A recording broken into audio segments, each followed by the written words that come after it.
ប្រាសាទបាយ័នគឺជាប្រាសាទដ៏ល្បីល្បាញមួយដែលស្ថិតនៅក្នុងក្រុងអង្គរធំនៃខេត្តសៀមរាប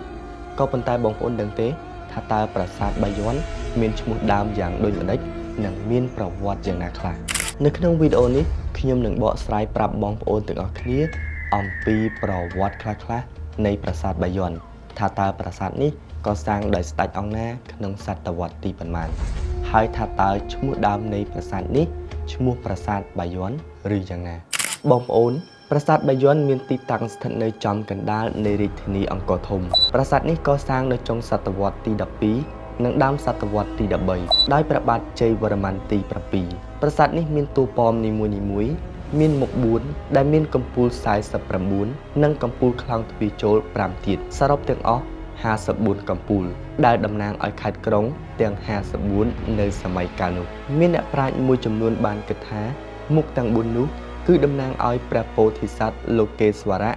នៃព្រះពុទ្ធសាសនាមហាយានអ្នកខ្លះទៀតក៏គិតថាជារូបតំណាងឲ្យព្រះបាទជ័យវរ្ម័នទី7ជាដើមការហៅប្រាសាទបាយ័នមិនមែនជាឈ្មោះដើមរបស់ប្រាសាទនេះនោះទេបើតាមលោកសួមសុភាបុរាណវិទូនៃអាជ្ញាធរជាតិអប្សរា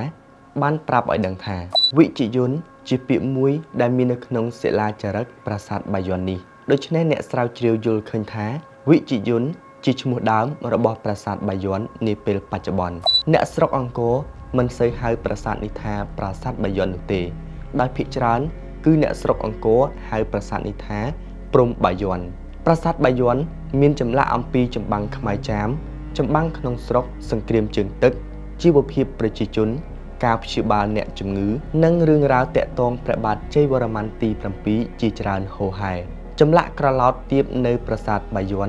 មាន2ផ្នែកគឺខាងក្រៅនិងខាងក្នុងចម្លាក់ផ្នែកខាងក្នុងភាគច្រើនឆ្លាក់អំពីកិច្ចការរបស់ព្រះមហាក្សត្រនិងមានពិធីដង្ហែសពព្រះរាជបុត្ររបស់ព្រះបាទជ័យវរ្ម័នទី7ថែមទៀតផងបើតាមការសង្កេតឃើញប្រាសាទទាំងអស់ក្នុងរមណីយដ្ឋានអង្គរតែងតែមានចម្លាក់ដែលនិទានអំពីរឿងព្រេងប៉ុន្តែព្រះបាទជ័យវរ្ម័នទី7បានយករឿងព្រេងនិទានបង្កើតជាប្រាសាទវិញហើយតាមជញ្ជាំងគឺឆ្លាក់អំពីការធ្វើសង្គ្រាមរបៀបរស់នៅរបស់ប្រជាជន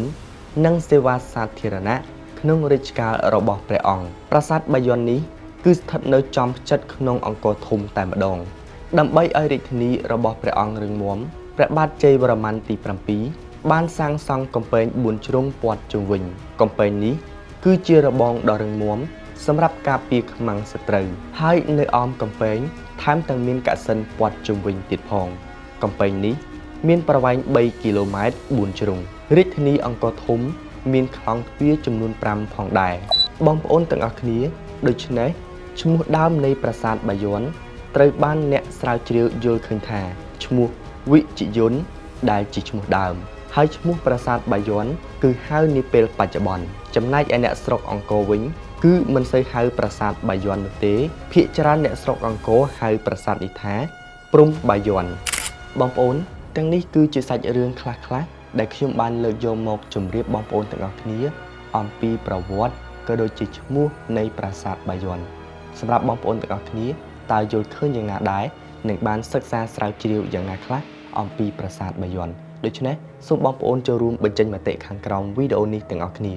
ហើយបើមានកន្លែងណាខុសឆ្គងក៏សូមខន្តីអភ័យទោសផងដែរសូមជម្រាបលានិងសូមអរគុណ